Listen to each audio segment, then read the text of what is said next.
The smoke of war is about to rise. Fang now, intending to start as a small police officer and achieve his small goals step by step, is caught up in a brutal intelligence battle due to an accident, starting a legendary espionage career. He has become synonymous with cunning, wit, ruthlessness, and cold-blooded abilities, such as obtaining intelligence, digging deep into Japanese spies, and iron-blooded efforts to eliminate traitors. However, only Fang himself now knows that even with shadows shrouded and smoke-filled, the deeply held faith in his heart has never been erased, and the pursuit of the light of the times has never stopped. Keywords of the novel. Long Night Spy without pop-ups. Download the complete set of Long Night Spy TXT, and read the latest chapters of Long Night Spy. Chapter 1. Wedge. You are listening at novelfull.audio. Chapter 1. Wedge. In the 9th year of the Taisho era, autumn. Tokyo, dusk. On a lawn adjacent to the mountains and facing the sea, there are various exotic flowers and plants planted, colorful and beautiful, with a fragrant aroma. Although it is in early autumn, there is no color of depression. A middle-aged man in a kimono looked at the children chasing and playing with a smile on his face. The children were as happy as butterflies wearing flowers. The man turned his head and looked to the west again. The sunset sank in the west, like fire and blood, and the world was peaceful. Children, take photos. The man spoke softly. The children stood crookedly on the grass, with seagulls crossing the sky behind them. In the moment the camera froze, the afterglow of the sunset shone on their faces, blooming the brightest smiles of childhood. The man in the center of the photo, with a slight smile on his lips, appears particularly eerie. Spring, the 24th year of the Republic of China. Nanjing, late at night. Cough cough. The man who was sleeping soundly was awakened by a thick smoke. He opened his eyes in fear, only to find that his limbs were weak and sore. Turning my eyes towards the window, what caught my eye was a terrifying fiery red. The man's pupils suddenly shrank, and the room became hotter and hotter.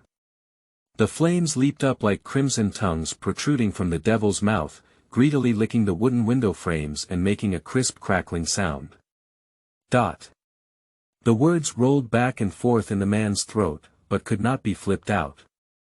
The woman beside her closed her eyes tightly, unsure whether she was alive or dead. The man was extremely anxious, desperately biting his tongue, and a strong salty smell quickly surged out of his mouth. The pain temporarily restored some sensation to his paralyzed nerves, but his hands and feet were as if they had been filled with lead, not at all obedient. Time passed by minute by second, and the fire grew bigger and bigger, with a faint sign of a collapsed house. The man finally struggled to get up from the bed, wanting to pick up the woman and escape the danger, only to find that his sight was filled with flames, and there was no place to rest in front of him. At this moment, with a loud bang, a thick purlin from a bowl slammed heavily onto the man's back. The man let out a muffled groan, stumbled, and fell to the ground. The fire was raging, with flames rising and thick smoke spreading, devouring the bodies of the two in an instant. The scorching fire reflects the red sky, especially enchanting. In the 25th year of the Republic of China, summer. Lincheng, late at night. The sky is high and the dew is thick, with a crescent moon quietly hanging in the southwest sky. The cold moonlight falls on the earth, so dark that in the dense and boundless forest, the chirping of insects echoes one after another, and shadows cover the mountains and wilderness. A pair of tattered grass shoes sank into the wet and soft soil, and little feet struggled to pull out of the soil. They wanted to shake off the mud on their feet, but in the end, they held back. The moonlight slanted over, pulling the originally thin body into a long figure. Suddenly, a terrible sound of shovel came from the front. Although my heart was full of terror, the worn straw sandals were still driven by my little feet and moved step by step along the muddy mountain road towards the sound of shovel. Through the shoulder-high Artemisia, she finally saw it. In the moonlight, two men in black were digging under a thick osmanthus tree, looking along the direction of the shovel, and two pointed man, black leather shoes exposed in the soil were shining in the moonlight. A bone-chilling wind swept through the mountains, causing her hair and collar to tremble like a lonely and weak weed. Just as she was in a state of shock, a hand suddenly reached out from behind, tightly covering her already open-mouthed new book. I hope everyone can support me a lot. Please collect and recommend it. End of this chapter. Chapter 2. Undercover Investigation. You are listening at novelfull.audio. Chapter 2. Undercover investigation. On a hot summer day in the 25th year of the Republic of China, Jiangnan was facing the city. Fang slowly walked out of a small alley facing east and west, unaware that something could change his fate in an hour. I raised my wrist and looked at my watch. It was only 9:20. But the weather seemed to be on fire, and the asphalt roads on the street were almost scorching. Hot air seeped out from the ground and slowly took off, causing even a slight distortion in the line of sight. Even if the weather gets hot, people who should go to make a living still have to go out, and there are not many pedestrians on the street. People are all rushing for life, and Fang is now also one of these beings. Just as he was about to merge into the surging crowd, a familiar figure caught his eye. He wanted to step forward and shout it out, but ultimately gave up the idea. What if we can't retrieve the stolen wallet from someone else and catch up? So, Fang now stood at the entrance of the alley, with one hand resting on his forehead to block the direct sunlight from above. He squinted his eyes, his apologetic gaze following the figure's distance. It wasn't until the other person disappeared into the crowd that I remembered that I wasn't wearing police uniform today, but a student uniform. His task is not to catch thieves, but to secretly investigate clues about a group of tomb robbers. There are many ancient tombs in the Linqing area, and driven by interests, there is a strong trend of tomb raiding. Not long ago, an ancient tomb of the southern Song dynasty was stolen. The cunning tomb robbers usually go to other places to sell their loot, so although this matter is widely spread, the case is likely to be raised as high as ever.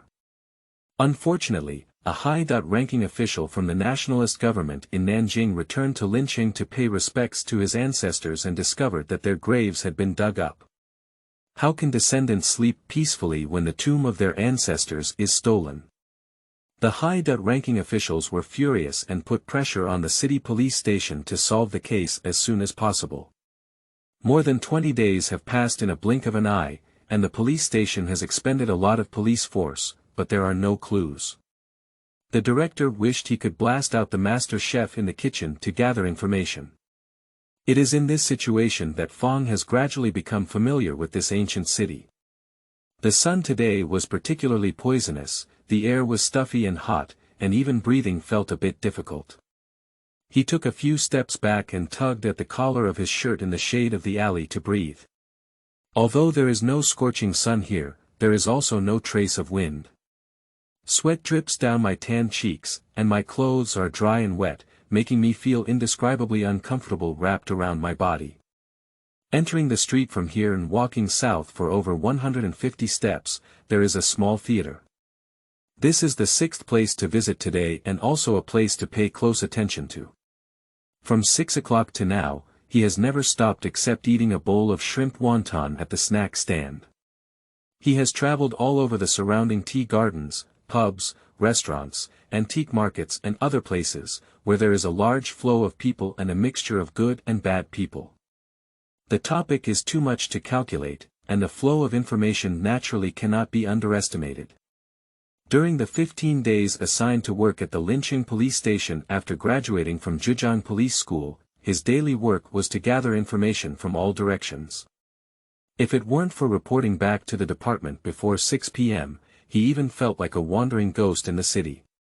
Fang is currently studying foreign affairs, and although there are more people holding guns these days, there are not many who can speak foreign languages, especially English, Japanese, and other languages, which are high-end talents.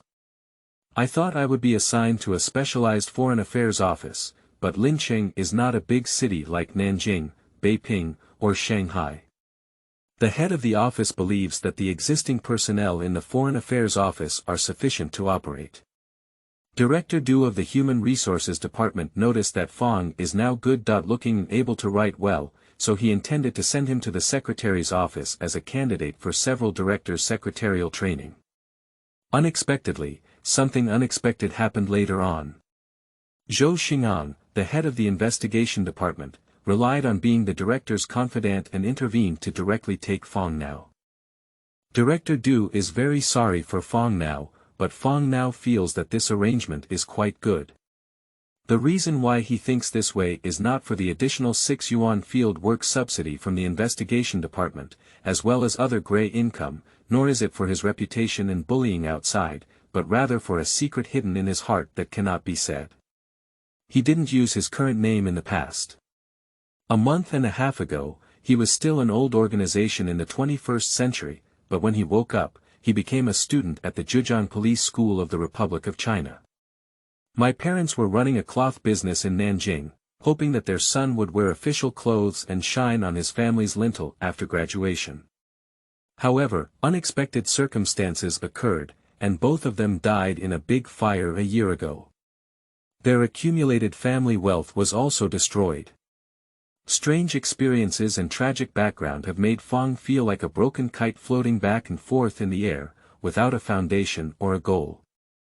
But after experiencing a brief period of fear and confusion, he quickly merged the memories of this life and adapted to his new identity. Although he had a foresight of the future direction of history, he found himself without any joy.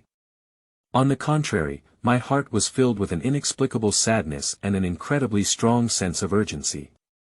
1 year later, the Japanese invaders will deliberately create the July 7th incident and launch a full-scale invasion of China, with wars raging, mountains and rivers shattered, and lives devastated. The Chinese nation will also usher in a darkest moment of falling to the bottom. At present, he must quickly establish himself in society and do something to the best of his ability for this country and nation. In order to solve the case as soon as possible, a reward has also been offered within the police station. The bonus has increased from the initial 20 yuan to the current 100 yuan, which is almost more than 4 times Fang's current salary. Nowadays, fiat currency has just been issued, and 100 yuan can even buy 2 cows. Without the support from his family, he could only rent the cheapest pavilion. If you can receive this bonus, it can greatly improve your living conditions. Of course, compared to bonuses, what Fang cares more now is to quickly stand out and gain the appreciation of his superiors through this case. The investigation department mainly focuses on solving criminal cases, and has many intersections with the lynching station of the Special Affairs Office and the lynching investigation office of the Party Investigation Office. It is the first department with real power in the bureau. For the other party now, quickly gaining Zhou Xingang's trust is his first small goal. Every step he takes and every news he hears during these 15 days is an effort made to achieve this small goal. Even though his will is firm, his physical exhaustion is an undeniable fact. Walking under the scorching sun is an extremely exhausting task, and Fang now feels that his throat is already smoking. It would be great if you could enjoy a bowl of sour plum soup sold in the shop across from the police station, with 3 copper coins in 1 bowl and 5 copper coins in 2 bowls. Drinking it in 1 gulp would bring a cool and indescribable pleasure to your chest. Taking advantage of the lingering taste of sour plum soup in his mind, he quickly swallowed his saliva, but when he licked his lips and savored it, it remained dry and astringent as usual. Just as he was lost in thought, there was a faint sound of footsteps behind him. 15 consecutive days of espionage have made Fang's nerves particularly sensitive now. In this era, public security is not good, and there are thugs everywhere. He cannot reveal his identity as a police officer and must always be on guard. Moreover, these days he always feels a pair of eyes staring at him from behind, which makes him feel very uneasy. Therefore, even in a very tired situation, Fang remains vigilant enough to turn around immediately. Just as his body was about to turn, he suddenly felt a chill coming from behind, so frightened that he couldn't turn around and didn't even look, so he flew up and kicked towards the person behind him. End of this chapter. Chapter 3. Emergency Tasks. You are listening at Novel Full. Audio. Chapter 3 Emergency Tasks. Zhejiang Police School was established in December of the 17th year of the Republic of China. Under the banner of using new talents to implement new policies, it actively cultivates loyal tools for the dictatorship of the Kuomintang. The school has made significant reforms by drawing on the advanced experience of police vocational education in Western countries, hiring Austrians as consultants and instructors.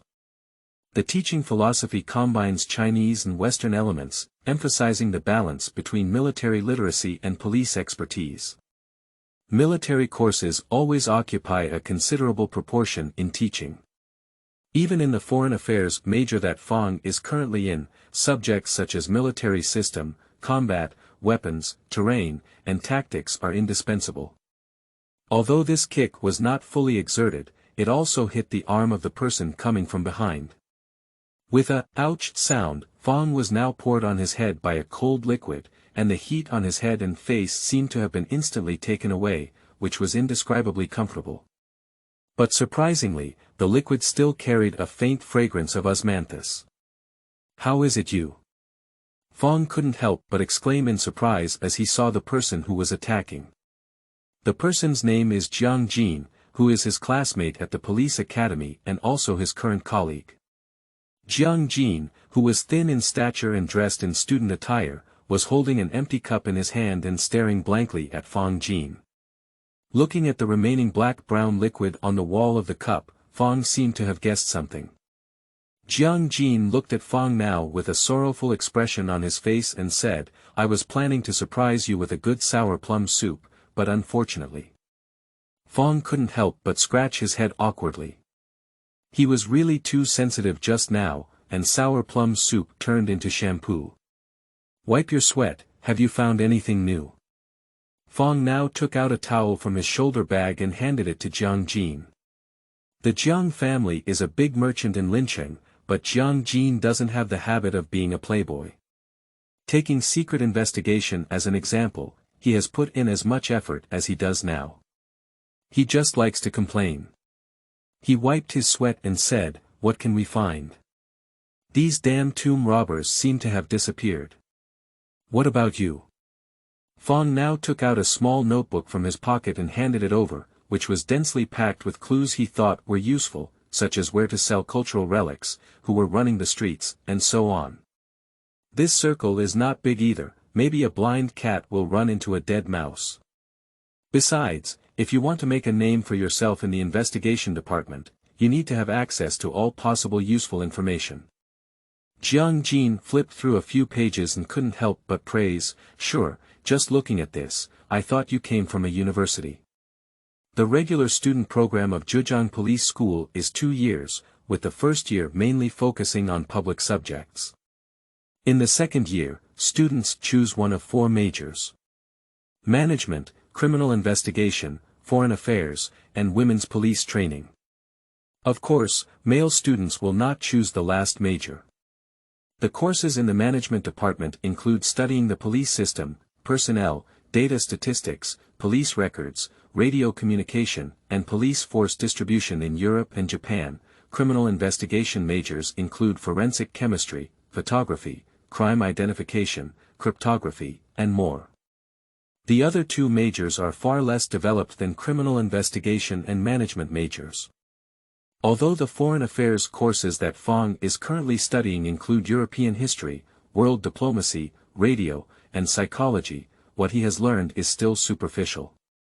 Therefore, the criminal investigation major and the management major are both known as the 2 most promising majors at Zhejiang Police School. Jiang Jin has a background in the criminal investigation major, but when it comes to his meticulous thinking, he cannot help but admire Fang Jin. "What clues do you have?" Fang asked now. Whenever they meet, they will share intelligence with each other, which not only expands the sources of intelligence, but also fills in gaps and minimizes judgment errors. "I got nothing, I'm almost catching up with the Stinky Foot Patrol." Jiang Jin returned the towel to Fang and sat down against the wall, taking off his shoes to breathe. Fang now instinctively stomps his feet and shares a deep understanding of the term, Stinky Foot Patrol. During the day, patrol officers are responsible for correcting gambling on the street, urinating and defecating on the ground, fighting and arguing with vehicles, horses, and pedestrians. At night, they need to patrol the streets, prevent fire and theft, brush with moisture in the summer, and get chilblains in the winter, causing their feet to smell. Therefore, they are called stinky foot patrols. The situation between himself and Jiang Jin was no better than that of Stinky Foot Patrol, but he didn't want to give up. Although there is a lot of pressure to solve the case, it mainly falls on the head of the director, deputy director in charge and department chief show. Many police officers, including the investigation department, are overpowered, and everyone knows that the 100 yuan bounty is not easy to obtain. It is said that they came out to investigate the case, but most people hide and relax in the shade. For Fang now, this is precisely an opportunity. After all, success is reserved for those who are prepared. He firmly believes that no effort, no gain. He patted Jiang Jin's shoulder and said, "Let's go to the theater with me." After receiving the task, Jiang Jin was also full of enthusiasm, but as time passed, he still achieved nothing. He couldn't help but ask with a bitter face, "You don't really think that the two of us can find a clue, do you? Don't you want to make a name for yourself based on your abilities?" Fang asked now. The family had already paved the way for Jiang Jin, but Jiang Jin even had an argument with his father about it. Fang now has a very good grasp of his psychology, and a single sentence hit his soft spot. "Of course I thought about it. We can't learn this major for free. Let's go, let's continue to patrol as Stinky Feet." Jiang Jin was indeed hit, muttering, putting on his shoes, standing up and patting the dust on his buttocks. The two of them had just walked onto the street when they met their colleague from the investigation department, Lao Jia, who was riding a bike covered in sweat. Fang's brow furrowed now, and Lao Jia usually relaxed slowly, indicating an urgent matter. Old Jia, dressed in half-new and old casual clothes, saw Fang and Jiang Jin from a distance. He immediately got off the car with one leg and ran slowly to the two of them with inertia. With a serious and low voice, he said, "Section Chief, urgent notice. Tomb robbers have appeared. You two should take your guns and follow me immediately." Fang and Jiang Jin are now looking at each other in astonishment, especially Jiang Jin. He was just complaining about the lack of clues and didn't expect the tomb robber to appear so quickly. He snorted and said, "If we had known there were clues, why would we have worked so hard to sneak down the street?" Fang now understands Jiang Jin's current disappointment very well. Just thinking about it, after working hard for so many days, but not finding the clues on your own, it is inevitable to feel disheartened. Young people have just started working, which one is not holding back all their energy to achieve something. Jiang Jin may experience emotional fluctuations in his heart, but experienced people nowadays do not. There are many things in the world that can turn bad things into good things just by changing perspectives, which is in line with dialectics and a necessary ability.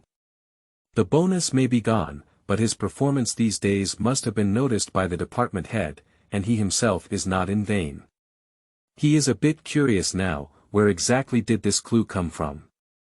According to his speculation, in addition to the plainclothes spies sent out by the department head, there must also be many informants, who are scattered throughout various corners and industries of the city, like ears and eyes, and can provide intelligence continuously when necessary.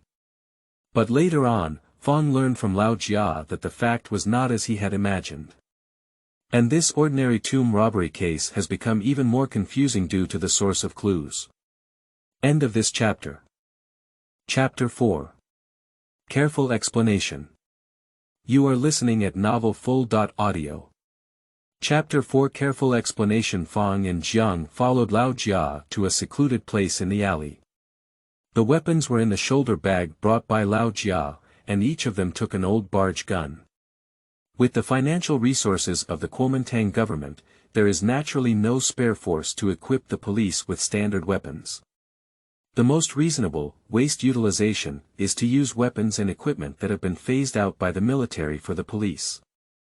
The rest of the police are mostly long guns made in old sleeves and hanyang, while the nature of the investigation department's tasks is special, and priority is given to equipping some short guns that have been phased out by the military.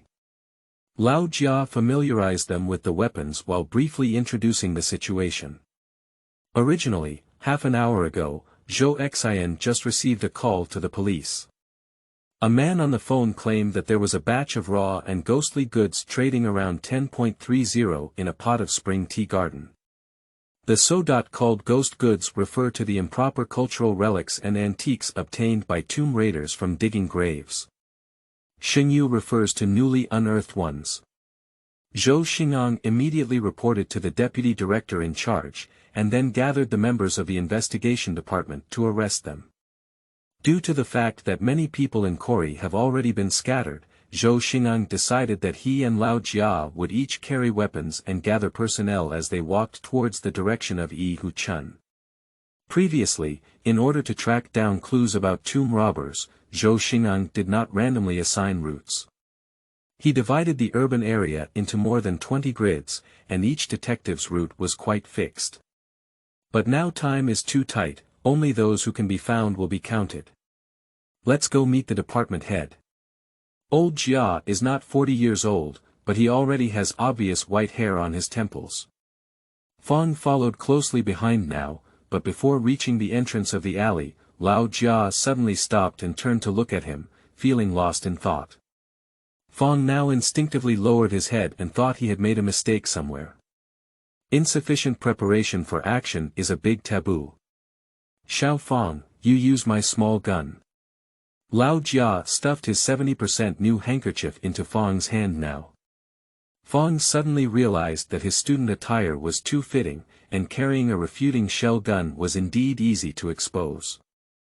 I heard that this broomstick was personally rewarded by the then director of the bureau after Lao Jia solved a major case a few years ago. It is unique in the investigation department. Jiang Jin gave Lao Jia a thumbs up and said, Lao Jia, you should be careful. But why don't you give me a hand? Lao Jia smiled and said, don't worry. If the chief in the bureau isn't blind, it won't be long before you two are stronger than me, my old friend. It won't be easy to get a gun or horse badge when the time comes. After speaking, he carefully examined the two of them and refused to overlook any details. Through these days of contact, Fang has always felt that Lao Jia is easy to get along with, without any airs. He often mentions him and Jiang Jin in their work, although they do not have formal titles, both of them regard Lao Jia as their master. However, Fang doesn't want to become someone like Lao Jia now. In the officialdom, success or failure is the criterion for heroes. If one cannot become an official, even a genius is still a bear. From the perspective of the officialdom, Lao Jia is a failure.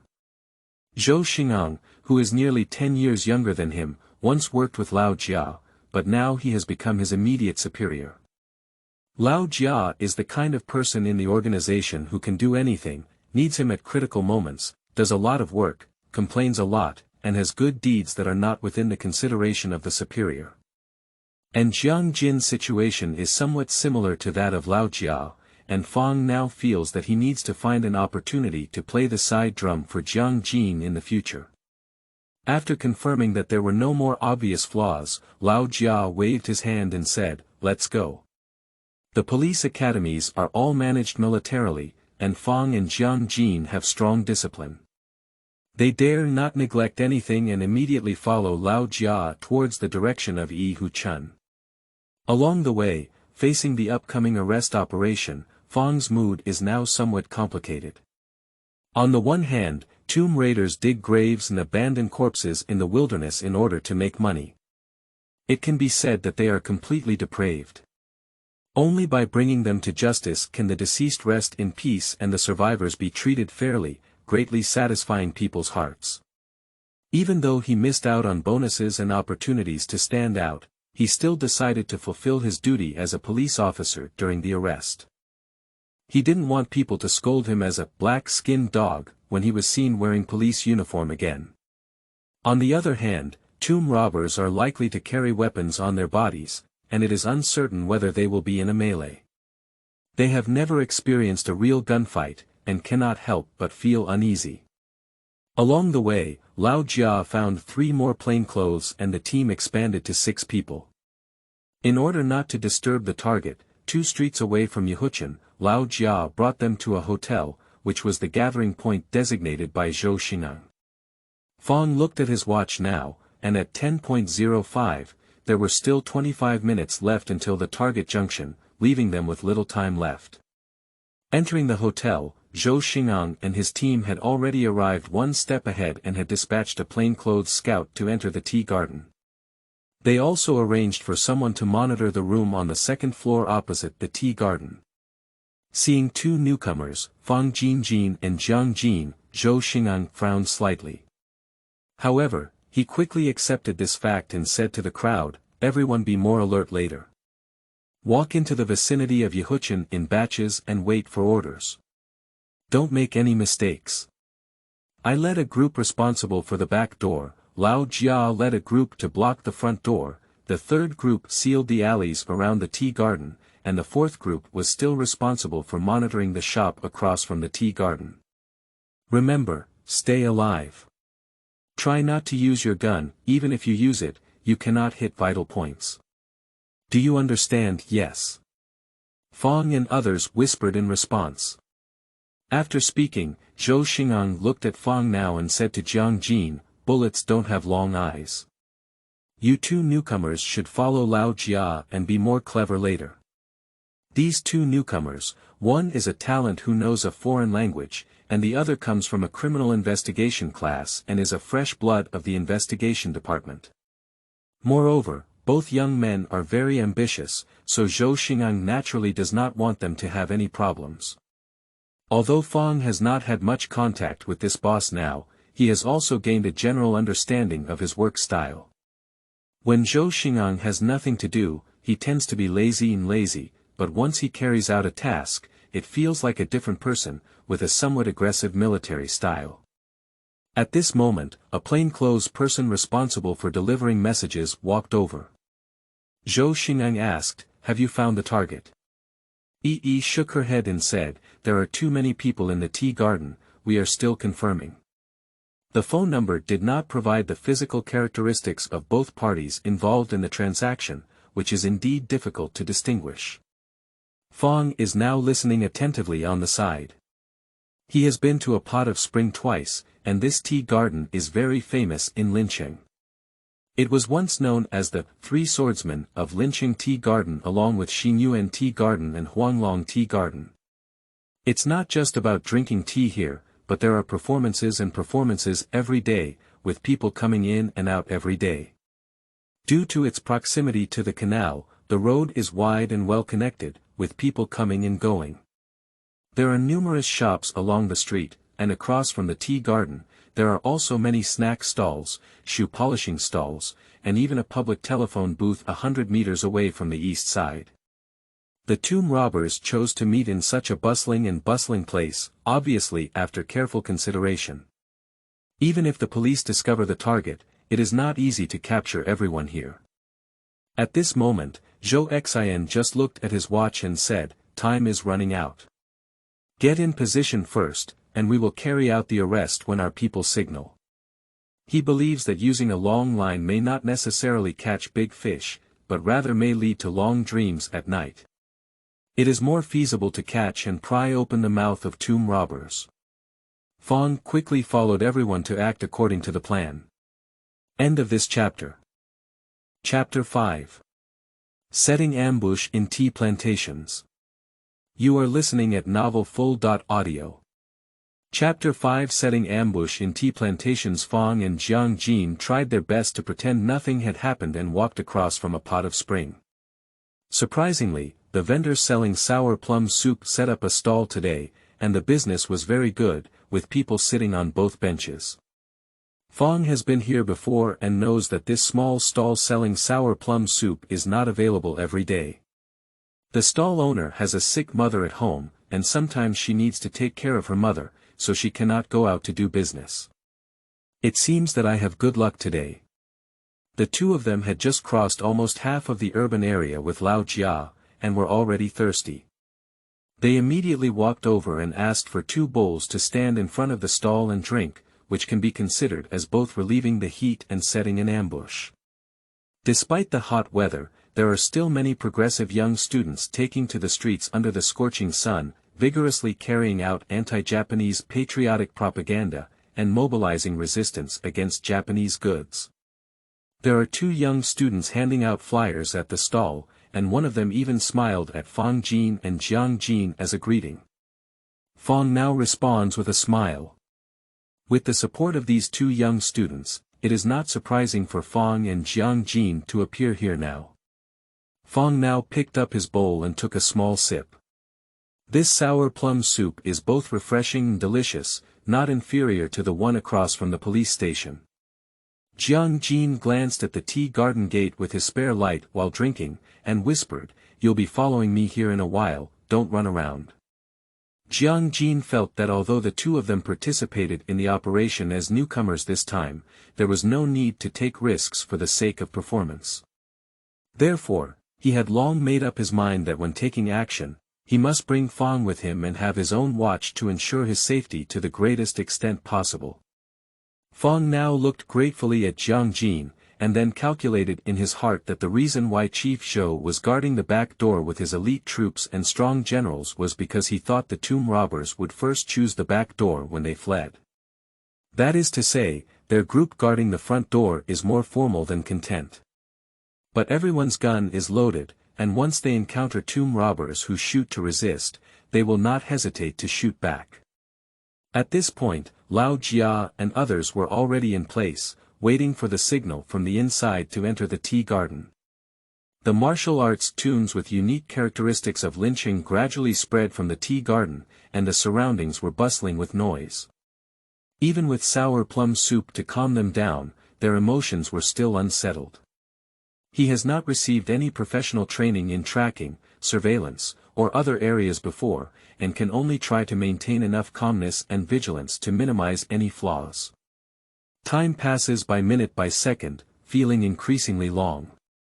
After drinking the cold sour plum soup, the coolness was quickly absorbed by the hot and dry body.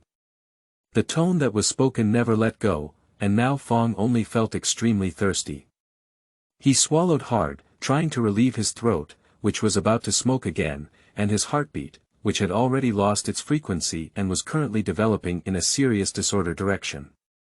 Under the dazzling sunlight, the golden plaque and couplets on the north-facing south gate of a pot of spring tea garden shine brightly. He suppressed the strong unease in his heart and squinted his eyes to closely monitor the opposite door. Occasionally retracting his gaze, he noticed that the knuckles of Jiang Jin's fingers holding the porcelain bowl had turned slightly white, indicating that he was just as nervous as himself. An unnamed old police officer stood in front of the pastry shop, seemingly picking and choosing, but had already grabbed 2 pieces of pine nut cake and put them in his pocket, while the nearby staff turned a blind eye. Fang couldn't help but frown at the situation. Fortunately, the tomb robbers were being arrested this time. If the target was an experienced agent, they might have been exposed long ago. At this moment, only Lao Jia, who was sitting in front of the shoe polishing stall, appeared very calm. He leaned sideways and smoked, silently observing the people entering and leaving the tea garden. Smoke slowly sprayed out of his nostrils and dissipated into the air. At this point, Fang now feels that he should learn from Lao Jia well in the future. Monitoring may seem simple, but it is truly a technical job. Meanwhile, in a room on the second floor opposite the tea garden, a bald man wearing a black short-sleeved shirt was hiding behind a telescope.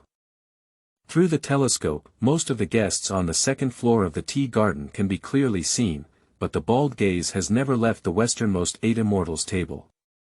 There is only a man who is bowing his head to enjoy tea, and due to his position in the shadow and leaning sideways, his appearance is completely invisible.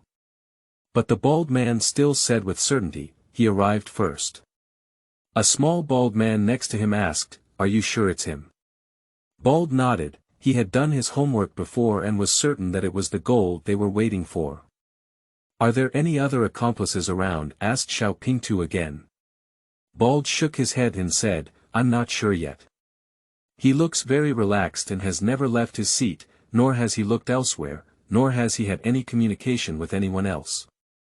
As the two of them were speaking, a tall man with a somewhat majestic face suddenly opened his eyes on a chair behind him and said in a deep voice, That sounds good. When time comes, I'll go see him. By the way, is there anything unusual around the tea garden? Yes. Bald nodded lightly. The accomplices of these two fools have also come to wade in the muddy water. Do you want to take measures? No need for now. The tall man hesitated for a moment, then turned his gaze to the corner of the wall, where there were two men squatting on the ground holding their heads, the two fools mentioned earlier when they were bald. On a hot day, with thick curtains drawn in the room, it was stuffy and hot, like a steamer. Bald-headed and Xiaoping had already sweated profusely, wishing to be shirtless. However, the tall man had always sat upright, and the two of them dared not make any mistakes. Fortunately, as the time for the joint approached, they could quickly evacuate this terrible place. The tall man seemed to see their thoughts and whispered, If you hold back any longer, it's almost over. So far, he is still very satisfied with the performance of the two subordinates, and everything is developing in the expected direction. Bald and flat-headed looked at each other and smiled tacitly. The two were already thinking about going to the pool to soak thoroughly and wash off the foul sweat. The tall man raised his wrist to look at the watch, and this joint was of great significance to him. The target's goods were of extremely high value, and it would cost a lot to get them. Not good, the target is downstairs, he seems to be leaving.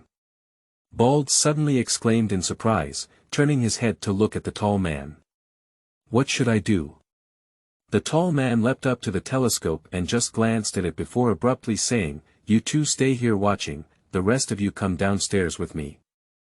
I've been in this industry for a long time, and some things are easy to tell at a glance. The target must have been alarmed, these damn fools. He now regrets the decision he made earlier.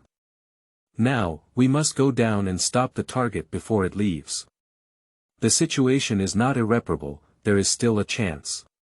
After all, the target still trusts him, and the price he offers is not low, which is 3 times the market situation.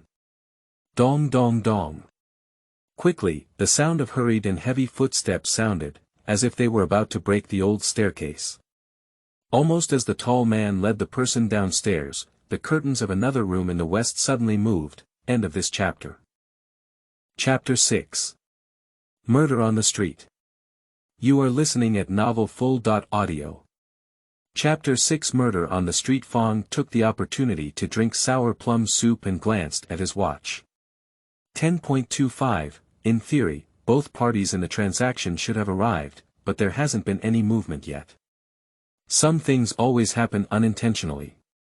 Just as he looked up at the time, a middle-aged man wearing a black top hat and a blue Chinese long shirt slowly walked out of the main entrance of the tea garden, with a refined demeanor. People occasionally come and go at the entrance of the tea garden, which is not a big deal. But now, Fang noticed that as the man in the long shirt stepped down the stairs, his pupils shrank slightly, and a hint of fear flashed across his face. His eyelids twitched, but he quickly regained his composure and pulled down his top hat. Fang's eyes seemed unintentionally swept now. Intuition told him that this person must have a problem. The man in the long shirt has nothing to do with tomb raiders, but rather resembles an elegant teacher. Fang now believes that even if this person has a problem, they should still be the buyer. Did they notice something unusual during the transaction and prepare to run away? Why haven't the insiders in the tea garden sent out signals in a timely manner? Has the target not been confirmed yet? If this person is one of the targets of the transaction, should I remind Lao Jia to stop him? Fang looked anxiously at Lao Jia now, but saw that his expression remained unchanged. He squinted his eyes slightly, as if he was about to fall asleep, but he didn't realize that his cigarette butt was about to burn out and he was about to burn his fingers. As Fang was about to open his mouth, Jiang Jin whispered a reminder, don't act rashly. Before Lao Jia orders the arrest, one cannot take action without authorization. This is correct discipline, but is it like this to allow the target to escape? There are people coming and going here, and there are 7 or 8 nearby alleys. Once the other party enters the alley, it will be troublesome. Fang's heart was almost in his throat now, and just in case, he quietly reached out to his waist. At this moment, the man in the long shirt had already descended the steps, and then turned around and walked east as if nothing had happened. At this moment, Lao Jia had thrown away his cigarette but at some point, and he exchanged a glance with Jiang Jin. This is a signal for the two of them to wait at the entrance of the tea garden, as had been previously agreed upon. If the target does not appear for a long time, they will enter the tea garden one by one and narrow the encirclement. Long-sleeved men are not targets. Fang's heart is now filled with doubts. However, he still faithfully executed Lao Jia's orders and walked towards the door with Jiang Jin. Previously, 2 young students who were distributing flyers happened to be there. Jiang Jin smiled and asked them when they could finish distributing the flyers, as if they were familiar with each other.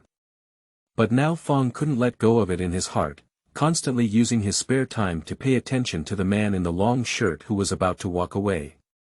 Just as they were about to reach the center of the road, he suddenly saw the man in a long shirt stop. Next, the man in the long shirt's actions directly made Fang's hair stand up all over his body. As the man in the long shirt turned around, he suddenly pulled out a pistol, with the black muzzle pointing straight at him and Jiang Jin. "Are you really here to trade ghosts?" At the moment of life and death, Fang now, driven by his survival instinct, does not hesitate to draw his gun. He has only been working for half a month and hasn't received his first salary yet. He hasn't made a name for himself in the detective department and doesn't want to treat his colleagues to dinner now. 2 crisp gunshots sounded almost simultaneously, and the man in the long shirt across from him fell to the ground. Fang's left arm was in a burning pain, but unfortunately, he was lucky enough to get a bloody cut from the bullet. With the sound of gunfire, the crowd around him and the man seemed to boil. The diners at the wonton stall and the sour plum soup stand up one after another and quickly spread around. 2 young students at the entrance of the tea garden were so frightened that they crouched on the ground with their heads clasped in fear, and a yellow carriage swept past them like lightning. Fang is now frozen in place, a cold voice rising from the bottom of his heart. "You killed someone. All of this is too sudden." Fang's eyebrows furrowed now, his right hand holding the gun trembling, allowing the blood from the wound to drip down the muzzle, while the hot blood from his body buzzed upwards towards his head, making him feel a wave of nausea.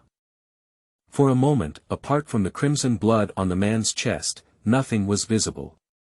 When Jiang Jin noticed that the man was pointing a pistol at them, his attention was focused on the tea house.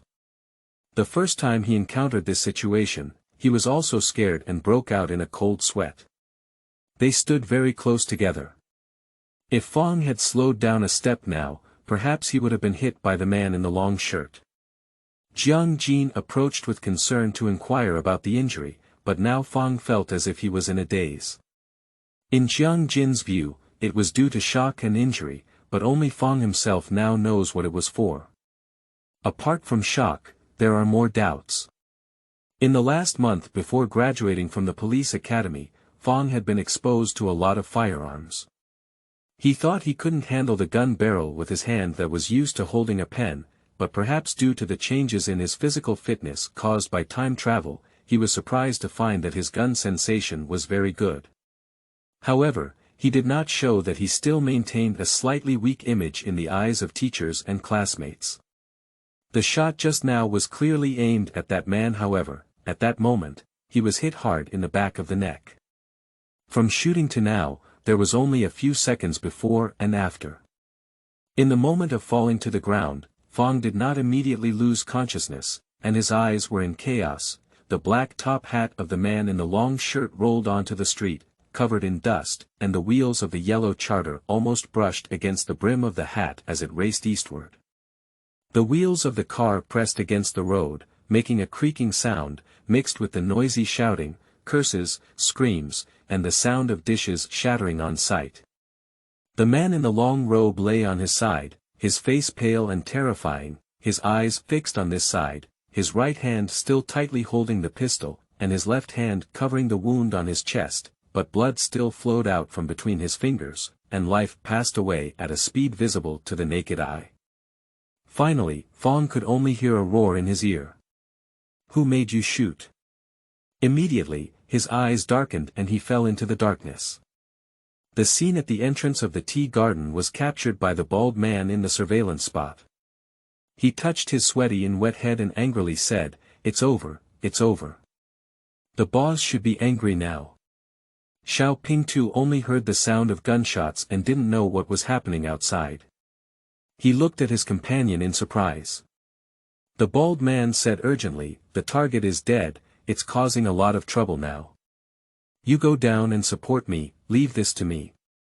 Xiao Pingtu agreed in a daze, pulled out his pistol from his waist, turned around to open the door, and hurriedly ran out, forgetting to even close the door. The two men squatting in the corner also raised their heads. They first looked at the window, but the curtains were tightly covered and they couldn't see anything. The noise from the street came in. Then, the two looked at each other again, both puzzled. At this moment, one of the men suddenly saw a figure flashing past the door. He was about to poke his head out and look around, but his bald head turned to look at them and said fiercely, "It's all you bastards who have more than enough success to defeat. You've killed me." Seeing the two men with bare heads scared, they lowered their heads and curled their necks, then withdrew their gaze and looked out the window again. End of this chapter. Chapter 7. Trapped in a Dead End. You are listening at novelfull.audio. Chapter 7. Trapped in a dead end under the sunlight, the pool of fresh blood was particularly eye-catching, and the strong bloody smell seemed to be magnified several times, very pungent. The man in the long shirt lying on the ground had a pale face, and his empty eyes stared at him, as if desperate. A group of men in black, like wolves and tigers, rushed towards him, each with a ferocious face, eager to devour him alive. "Now, come over here." Ahead were Jiang Jin and Lao Jia, looking anxious and waving their arms loudly, calling out. Fang struggled to get up from the ground now, but his feet seemed to be filled with lead. No matter how hard he ran, he could never move forward. Suddenly, a man in black with a gun appeared behind Jiang Jin and Lao Jia. Fang now wanted to shout loudly, but his mouth could only produce a vague sound, and a few syllables seemed to roll and fall out of his throat. The black-clothed man behind him chased closer and closer. He turned around and saw that they had raised their guns, with a black muzzle accompanied by more than 10 pairs of blood-red eyes. "Kill them," the black-clothed man led angrily shouted. Bang! Bang! Bang! The crisp sound of gunfire echoed like bursting beans, with bullets as dense as locusts. This time, Fang now knows that he may be doomed suddenly. For a moment, the monotonous and piercing sound of cicadas, like a tug of a saw, reached his ears through the sound of gunfire, as if pouring several ladles of oil onto his already burning heart. Fang suddenly woke up and realized that he was not in a pot of spring tea garden, but had a nightmare. His face was covered in cold sweat and his heart was still beating wildly. Glancing around, I found myself in a cramped prison cell with handcuffs on my hands and feet. No wonder it seemed like I had been immobilized just now. He lifted his eyelids and saw the scorching sun mercilessly shining on the mottled iron window, as if he was about to melt the thin iron bars of his thumb. The heat was strong, and there was not even a trace of wind outside. Inside the prison, it was like a steamer, and the sweat was accompanied by a foul odor that made it difficult for people to breathe. The wound cut by a bullet on the left arm, although already bandaged, is still bleeding, staining the white shirt sleeve red with a palm-sized patch. He sighed, this shirt was just bought the day before he checked in. Outside the window, there were dry cicadas chirping one after another. He struggled to get up, licked his dry lips, suppressed his thirst, and moved step by step towards the iron window. The clattering of handcuffs followed. After finally reaching the window, he leaned on his toes and scraped the windowsill, following the monotonous chirping of cicadas. Several large willow trees in the yard are hunched and dying. On the high wall of the power grid, there is a line of black and dense big characters meticulously written in regular script. The maze is boundless, turning back is sure. I have long heard that there is also a prison at the police station, so it should be here. I thought I had the opportunity to let Lao Jia take him and Jiang in to see them, but I didn't expect it to be in this way. This joke is too big, I really killed someone. Fang now weakly slid down the wall. There were only plainclothes police officers on the scene, and the long-sleeved man was most likely one of the parties to the transaction, otherwise he wouldn't have fired. This is clearly trying to kill the fish and break the net. Looking at his refined demeanor, I didn't expect him to be a fierce bandit. However, on the other hand, not to mention the plainclothes that entered the tea garden beforehand, even the experienced old Jia had taken a glance. With the sound of gunfire, both parties involved in the ghost trade are bound to scatter and flee, and the capture mission is likely to fail. I hope the man in the long shirt hasn't died. When this idea appeared, Fang now felt that he was deceiving himself. Watching the bullet hit the heart helplessly, immortals are beyond rescue. Perhaps he could still catch his accomplice, but Fang, who had a broad mind, now had a glimmer of hope in his heart. But soon, the small flame of hope was extinguished by him himself. If we catch other accomplices of the man in the long shirt, we still need to wear handcuffs and ankle shackles to enjoy the treatment of a serious criminal. It's really unlucky to think about it. Even though it was the man in the long shirt who raised the gun first, he only fired it out of self-defense at most. Can we just watch the other person shoot and kill him? At that time, Lao Jia and Jiang Jin should have seen it clearly and could also prove it for themselves. Even if he really accidentally killed the target who came to negotiate, there's no need to treat him as a serious criminal, right? Fang was now exhausted both physically and mentally. He slowly sat down against the wall and used his fingers to draw Western and Eastern paintings on the ground.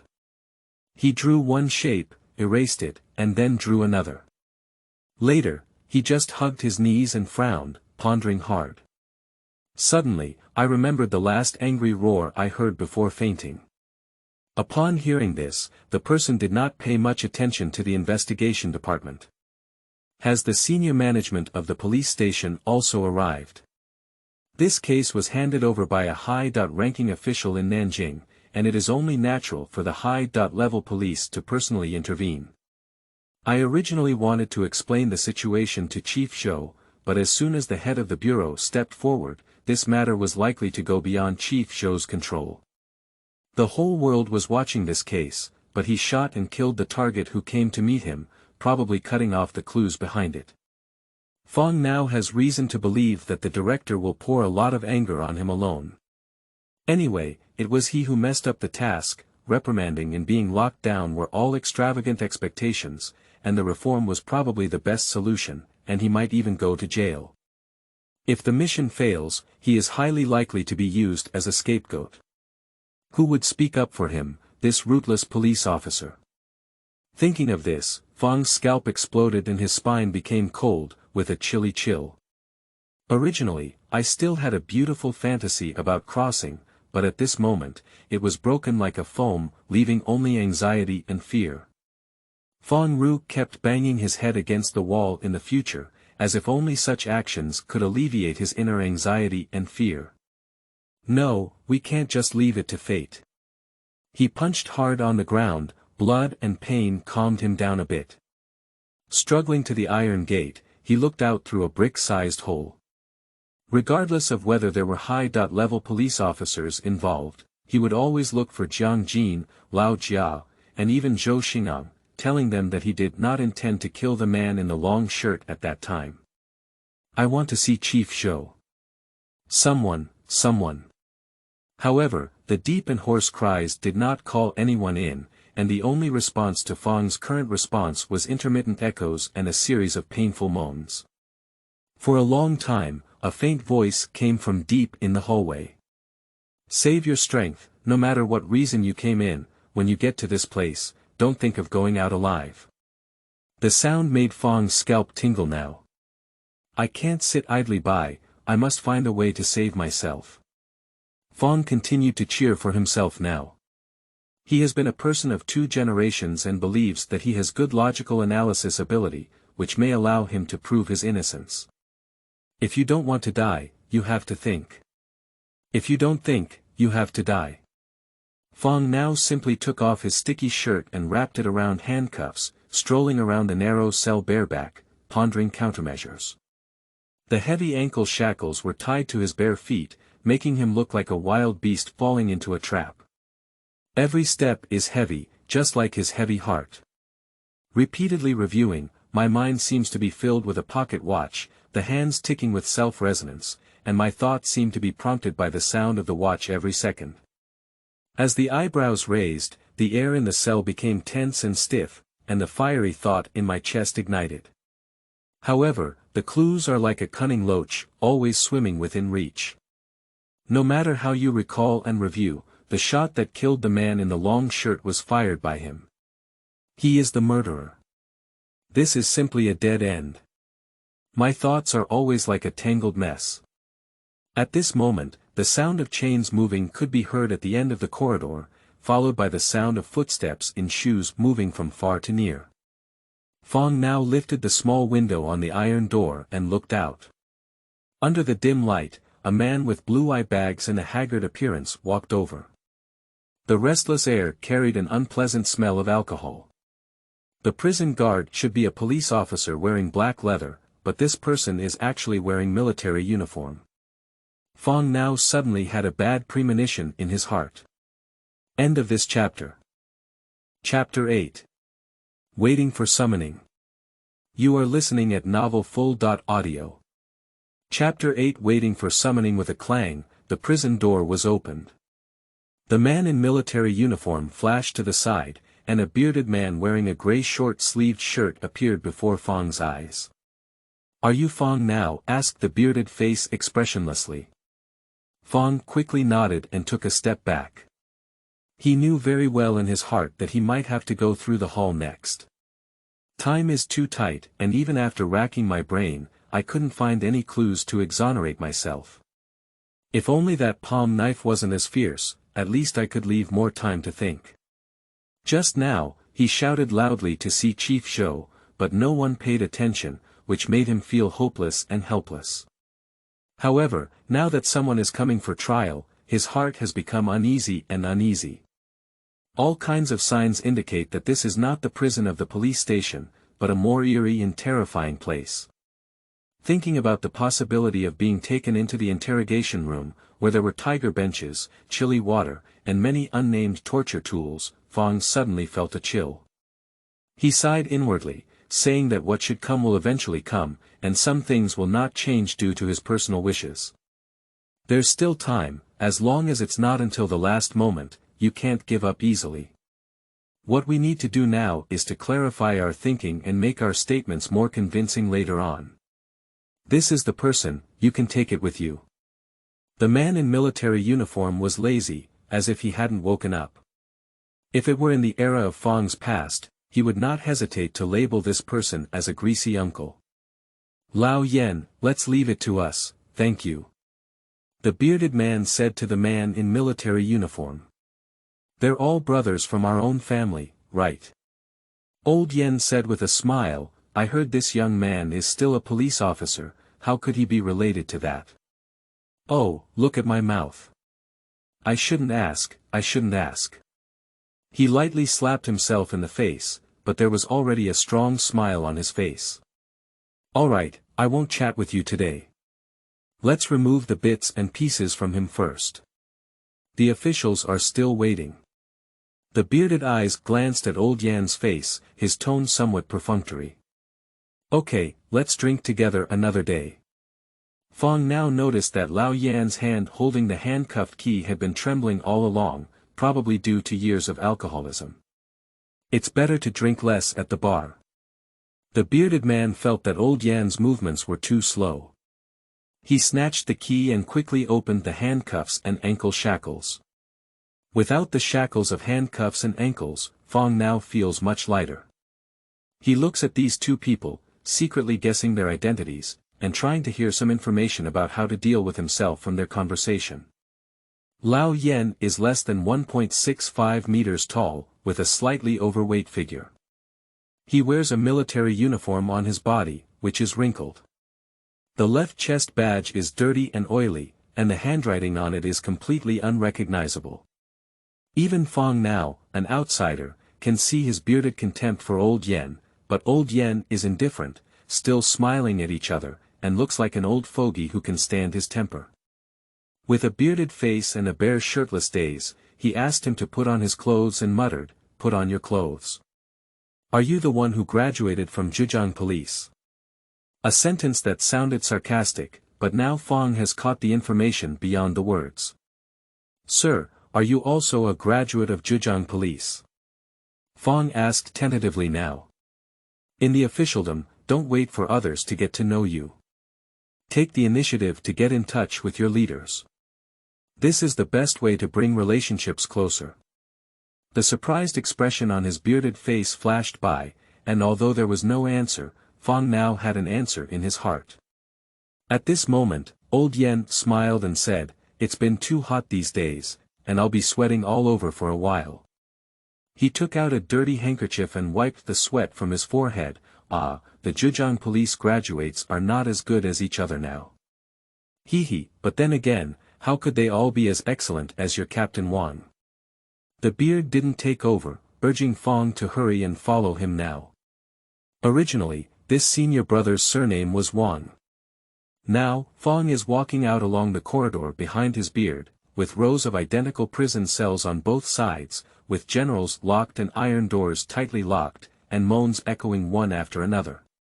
But he couldn't afford to look left and right, his brain still nervously pondering clues that could save lives.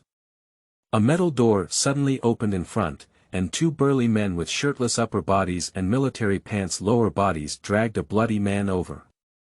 Fang couldn't help but furrow his brow and cover his nose with his sleeve, asking, "Sir, what exactly is this place?" This sentence sounds like asking about his beard, more like asking himself. He had a vague answer in his heart, but he didn't want it to be true. He dare not think about it anymore. What should he do if the fact is really what he thinks? Looking back at Fang's expression, the bearded man knew he wasn't used to the atmosphere here. He sneered and said, "Didn't the police academy instructor tell you not to ask what shouldn't be asked?" Looking at Fang's panicked expression now, his facial expression softened slightly and he advised, "I advise you that there is only one way to survive in this place, and that is to be honest." The last three words accentuate the tone. This senior brother appears very aggressive on the surface, but he should be a kind-hearted person. Now, Fang is apologizing and expressing gratitude. As they spoke, a person walked across the corridor and whispered to their beards. "Isn't it going to the interrogation room?" murmured the beard in surprise. Fang's ears have always been crooked, and he listened to this word for word, breathed a sigh of relief. It seems that he doesn't need to experience the tiger stool and chilly water for now. At this moment, he saw his beard looking at him again, and his gaze seemed to be saying, "You're lucky, kid." The two of them walked towards the big iron gate in the corridor, and several guards were all dressed in military uniforms. Although they were also a bit lazy, they were clearly much more agile than the Old Yen just now. One of them saw his beard and pulled out the key to open the door from a long distance, with a very respectful attitude. Fang now knows that although this senior fellow student is not yet enough to determine his fate, this thigh needs to be held. Stepping out of the rusty iron gate, my eyes were dry and sore from the scorching sun.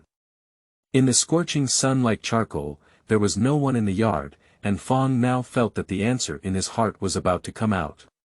His heart had already stirred up waves, but on the surface, he still had to maintain some kind of excessive restraint. "I am not yet familiar with everything here, and I must slowly observe and understand from the side, making some mistakes that newcomers should make. For example, the two bold questions I asked about my beard just now. Although the most promising majors for Zhejiang police are management and criminal investigation, the one with the highest requirements for education and knowledge is foreign affairs. He has attended high school before his police academy. If he does not show the sourness of a knowledgeable youth, how can he prove that 1 year is not as good as another? Fang now knows that his performance along the way will naturally be noticed by senior brother with a beard, and then reported to the person who can determine his life. The next step is to focus on self-rescue. On this journey, Fang was now soaked in sweat all over his body. He endured the scorching heat and dryness of his throat, always lowering his head and staring at his bearded waist with a dazed gaze, looking lost and like a walking corpse. Finally, passing through a long corridor, he entered a 3-story white building and was taken straight to a conference room on the 2nd floor. End of this chapter. Chapter 9. Finding the Answer. You are listening at novelfull.audio. Chapter 9. Finding the Answer. 2 sturdy men in casual clothes stood on either side of the door, with no expression on their faces. Because it is a shaded room, the temperature is slightly lower, but it is still extremely hot. Fang looked around the empty conference room now, with a photo of Premier Xian hanging on the east wall and a large map of the city across from him. In the middle was a long conference table that could accommodate more than 20 people. The furnishings are very simple, the floor, tabletop, and windowsill are cleaned spotlessly, but they give people a strong sense of oppression. The conference room itself has nothing special, and the sense of oppression comes from the people who used to sit here. Just now in the corridor, he paid special attention to the door signs hanging above each office: the telecommunications team, general affairs team, intelligence team. These words that used to only appear in movies, TV dramas, and novels have actually appeared in front of us. Fang now sighed inwardly. This was the answer he least wanted to see. The place he was currently in was undoubtedly the office of the Secret Service lynching station. Until now, he couldn't believe everything in front of him. The Tomb Raider had mistakenly taken him to the Secret Service. What exactly is going on? Is there a connection between the tomb robbery case and lynching station? What would be the true identity of a man in a long shirt? Fang's eyebrows twitched now, and one question after another surged in his heart. Remember what I told you earlier, be honest. His beard still had a calm face, and he asked Fang to recall the situation carefully before leaving. The 2 men standing at the door immediately walked in, standing on his side, one on the left and the other on the right, like protective vitra. Fang can't care about these anymore. He clenched his fists secretly and made good use of this short time.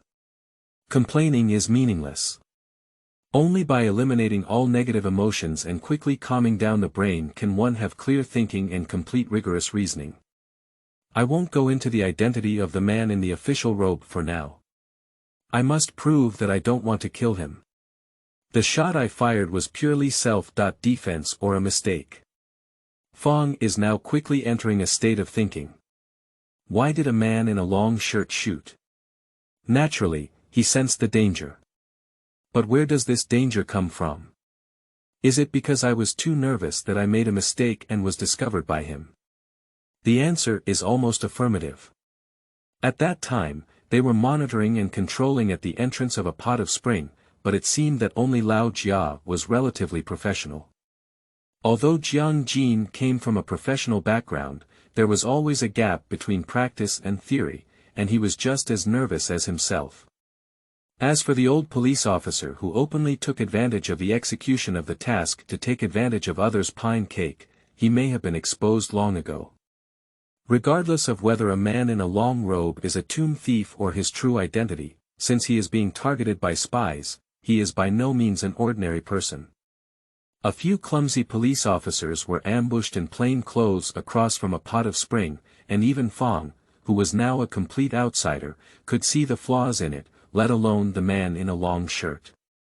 Looking back at the scene at that time, it was indeed the case. The man's surprised expression flashed away when he walked down the stairs, but he didn't panic too much next. At that time, Fang was standing behind Lao Jia's side.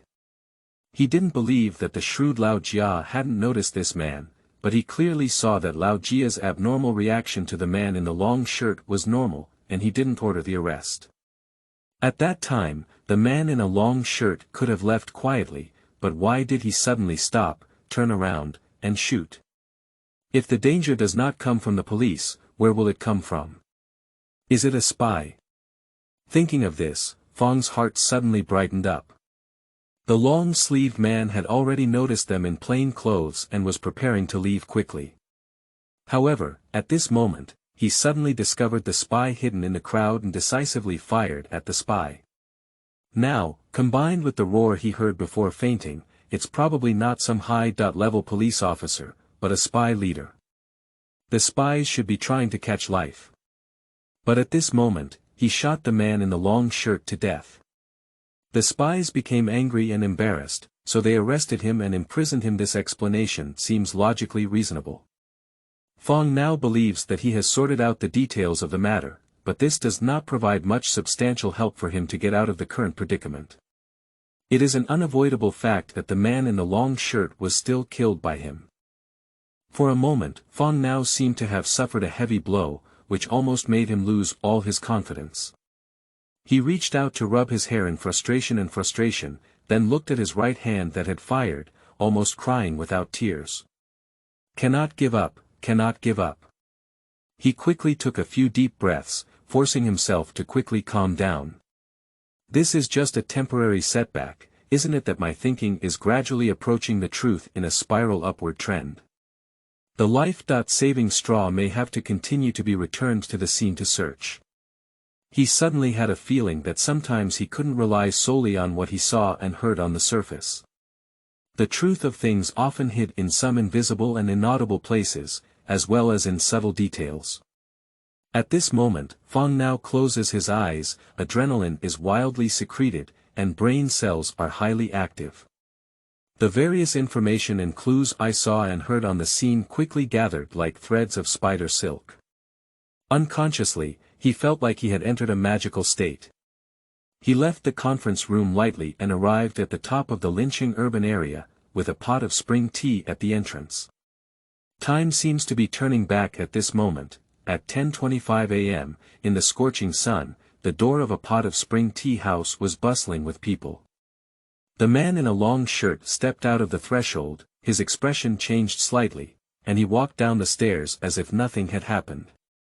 He turned around and left, suddenly turning around and pulling out his gun to shoot. Bang! Bang! The two almost overlapping gunshots echoed in Fang's mind again. The scene of a man on the brink of death after falling to the ground, however, several times, just as Fang now thought he was about to find the truth, several clues once again became a disorganized mess. What exactly is it? This thought turned out to be a splitting headache, and he had to retract his thoughts from the scene of a pot of spring, temporarily emptying his mind, allowing his thoughts to wander endlessly like wandering souls. The scorching sun's grilling narrow and cramped prison cells. Drunk guards. Senior brother with a cold face and a hot heart. Senior brother. Senior brother. Although it was just a character unrelated to the case, it actually became the life-saving straw. Fang now remembered the scene when he followed senior brother with a beard all the way, especially the protrusion on his waist, which rose and fell with the rhythm of his walking. At this moment, his thinking seemed to fluctuate along with it. Suddenly, a flash of inspiration flashed through his mind, and he reflexively punched the conference table, his face full of excitement and ecstasy, as if he had completely forgotten where he was. I know the answer now. Then he extended his right hand, which had once held a gun, and said, "So the truth has always been in my hands." Before he could finish speaking, the man beside him pressed down on both shoulders, and one of them shouted and cursed, "Why are you making so much noise? If you make any more noise, I'll send you directly to the interrogation room. This little police officer is too brave. He has never seen anyone dare to make a loud noise here." At this moment, Fang, who was ecstatic, was now deaf to the agent's scolding. Thinking is still ongoing and has not stopped because the answer has been found. Quickly, He thought of another terrible question, and his pride froze in an instant. End of this chapter. Chapter 10. Getting Nothing. You are listening at novelfull.audio.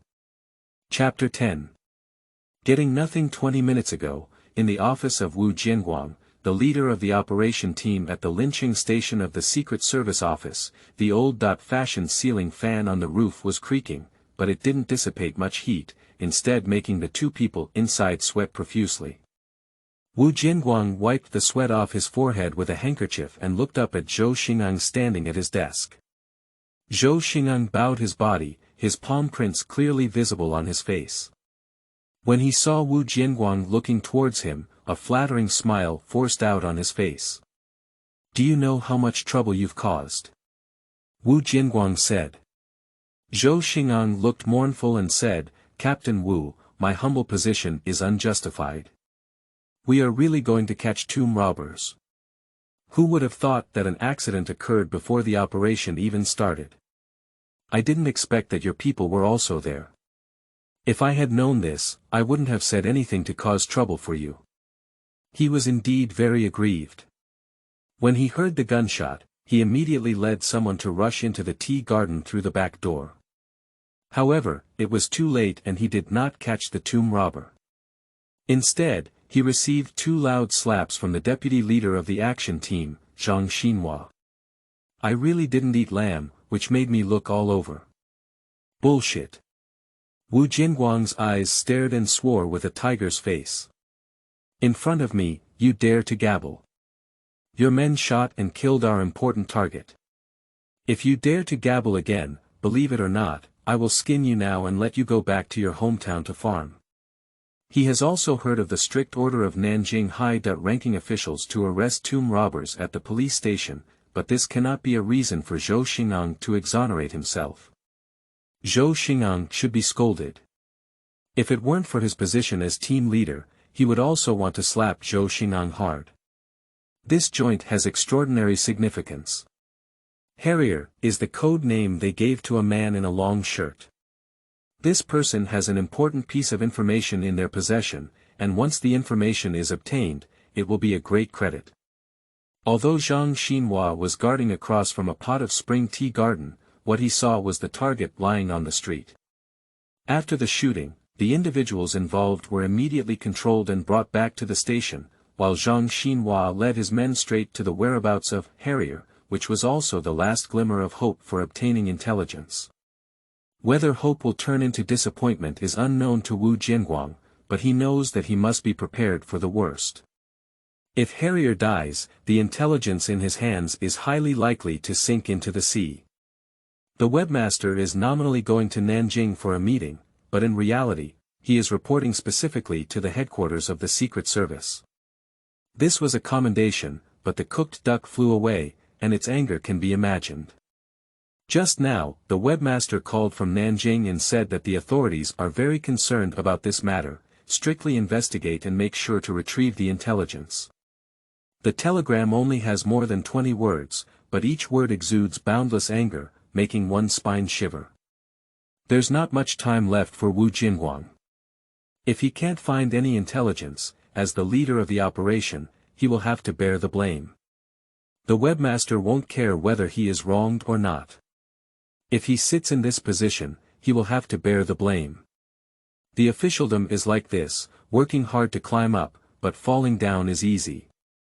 In order to facilitate the implementation of espionage work, Lynching Station has mastered and utilized a large number of public and semi-public units, including the police station, and is rampant in lynching. That is to say, Zhou Xingang is quite sensible and has always been obedient to him, and his confession has never been interrupted. Otherwise, with the heinous disaster that Zhou Xian just caused, even if he had to peel off his black skin or even directly kill him, no one would say much. Wu Jianguang considered it for a while and planned to let Zhou Xingang go, but someone from the police station must take responsibility for this matter. Looking at Zhou Xinggang's pitiful appearance, Wu Jianguang asked, "Why did 2 newly hired police officers participate in the operation?" "Sir, all the despicable subordinates were sent out at that time, and there was a shortage of manpower, so." Zhou Xing'an reported his plan and implementation situation to Wu Jianguang word for word. Actually, this is already his second report. In front of Wu Jianguang, every sentence had to be carefully considered before being spoken, and even a wrong word could be fatal. Wu Jianguang nodded slightly. The content of the two reports was basically the same, and there was not much difference from the brief report on Zhang Xinhua's phone. He asked, "How much do you know about this party now?" Zhou Xing'an was taken aback. Wu Jianguang raised his eyebrows, and he had a pair of 8-shaped eyebrows. If these eyebrows were on someone else's body, it would look a bit comical, but his eyebrows gave people an inexplicable sense of oppression, especially when they were raised. Zhou Xing'an had already reviewed Fang's current files and had a good memory. He immediately explained Fang's basic situation. Wu Jianguang held a white porcelain blue and white tea cup in his hand, with the lid lightly tapping against the edge of the cup. He had a preliminary impression of the little police officer who had shot and killed the man in the long shirt in his heart. Fang is now 20 years old. His father runs a silk business in Nanjing and the family has considerable wealth. However, a year ago, the family was hit by a sudden disaster, and both the husband and wife died. During the graduation assignment, there was no family care and no one to manage the relationship. Now that Fang had no way to return to Nanjing, he stayed in Linqing. That is to say, he studied foreign affairs, otherwise he would be assigned to other sub-bureaus, even grassroots units such as substations and police stations. This ruthless little police officer just meets his requirements. But this matter needs to be carefully considered, and we must ensure that there is no mistake. Wu Jianguang impatiently asked Zhou Xing'an to go out first. Zhou Xing'an quickly stood at attention and saluted. Due to being too nervous, the big brimmed hat was knocked off by hand, and he picked it up in embarrassment. He nodded, bowed, and walked backwards out. Wu Jianguang frowned at the sight, but upon second thought, this was the charm of power. The head of the detective department of the Tang Tang police station can show off his prowess outside, but in front of him, he's not even a fart. The more I think about it, the more I firmly believe in it. I absolutely cannot let this case ruin my bright future. Not long after, Zhang Xinhua led his team back and panted as he walked into Wu Jianguang's office. Wu Jianguang poured a glass of water for Zhang Xinhua and asked him to speak slowly, but Zhang Xinhua just held the cup in his hand and gasped for breath to report. At the beginning, Zhang Xinhua checked the body of Harrier, but there was not much information left on the body. This person's body was very clean, except for Browning pistols and magazines, with no extra items, not even a box of cigarettes or matches. In the Lakeside Village restaurant where Harrier stayed, the safe was empty, and there were no valuable discoveries in the room except for a few laundry items. Wu Jianguang does not doubt Zhang Xinhua's ability. This deputy is meticulous and has extremely strong action ability. If it were not for someone above him, the position of team leader should belong to someone else. Zhang Xinhua said that he did not find any clues about the intelligence, which means that the intelligence must not be on Harrier, or in the room he lives in. Sure enough, the only glimmer of hope was ultimately shattered. It seems that we still need to find a breakthrough from the small police officers who kill people, but this may seem like a train of thought, but the hope is slim. Xinhua, that little police officer is waiting for you to come back for trial. Wu Jianguang said. Zhang Xinhua is the on-site commander in charge, and it would be more in line with the procedure to wait for him to come back for review. However, Wu Jianguang, who is skilled in calculation, has another level of calculation. He needs to reach a consensus with Zhang Xinhua first so that things can proceed in the direction he planned. I'll order someone to bring him over and interrogate him in person. Zhang Xinhua said, taking matters seriously. It would be better for Wu Jianguang to be present during the interrogation. Wu Jianguang waved his hand and said, "No, let's just mention the interrogation room." End of this chapter.